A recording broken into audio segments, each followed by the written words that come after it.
हर हर महादेव। सावन का पहला दिन है तो शुरुआत भी महादेव से ही होनी चाहिए।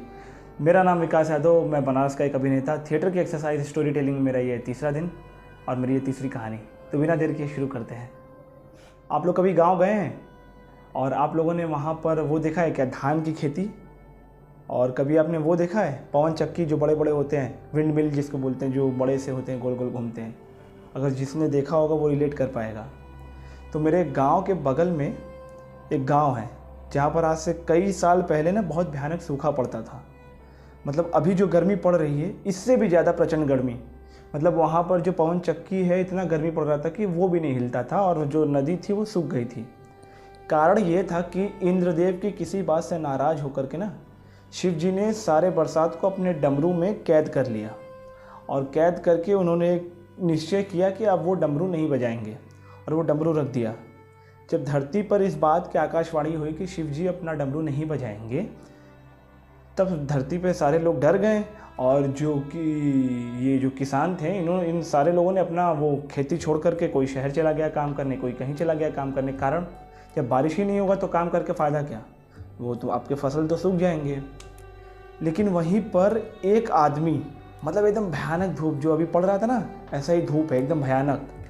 उस भयानक धूप में एक सूखे हुए खेत में डेली आता है और हल चलाता है और अगल बगल के लोग आते हैं उसको देख करके हंसते हैं और कुछ गांव के लोग उसका मजाक भी उड़ाते हैं कि यार कुछ होने वाला नहीं, झूठ मूठ का हल चला रहे हो। वो किसान किसी की बात नहीं सुनता है, हल चलाता रहता है डेली।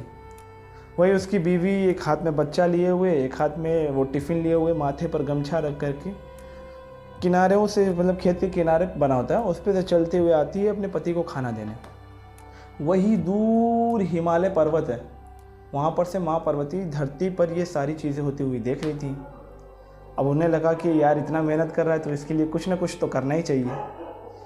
तो उन्होंने एक हल निकाला और वो गई शिव जी के पास। उन्होंने शिव जी से कहा कि आप उस इंसान को देख रहे हैं धरती पर खेती करते हुए, वो ये जानते हुए भी खेती कर रहा है कि अगले 10 साल, मतलब अगले कितने साल तक बारिश नहीं होगी उसे खुद नहीं पता है, लेकिन फिर भी वो लगातार खेती कर रहा है। कारण कि उसका रियाज न छूटे। आपने पिछले साल 1.5 साल से अपना डमरू नहीं बजाया है, कहीं आप तो अपना डमरू बजाना नहीं भूल गए? इतना बोल करके माँ निकल जाती है। अब शिव जी के दिमाग में ये बात लगातार टनक रही है कि हाँ यार, कह तो सही रही है, सावन का दिन भी है, क्यों ना एक बार डमरू बजा ही देते हैं। अब महादेव जाते हैं, अपना डमरू उठाते हैं और वो धरती पर वर्षा हो जाती है। किसान खुश, कितना मेहनत से मैंने खेती, धान है वो उगेगा और खूब पैसा ही पैसा हो जाएगा। वही कुछ लोग आश्चर्यचकित भी हैं और कुछ लोग दुखी भी हैं कि अरे यार, पिछले 2-3 साल से तो हमने कुछ किया ही नहीं है। अगर कहीं हमने लगातार इनकी तरह काम किया होता तो हमारा भी उस पर रियाज रहता, लेकिन हमने खेती ही छोड़ दी तो रियाज ही नहीं हुआ। तो कहने का तात्पर्य ये है कि आप वही करिए जो आपको आता है, ठीक है, जो आपको पसंद है। और मैं शुभकामना करता हूँ, इस साल इतनी गर्मी पड़ रही है तो सावन का पहला दिन खूब भयानक बारिश हो। महादेव से मैं प्रार्थना करता हूँ। नमः पार्वती पतये हर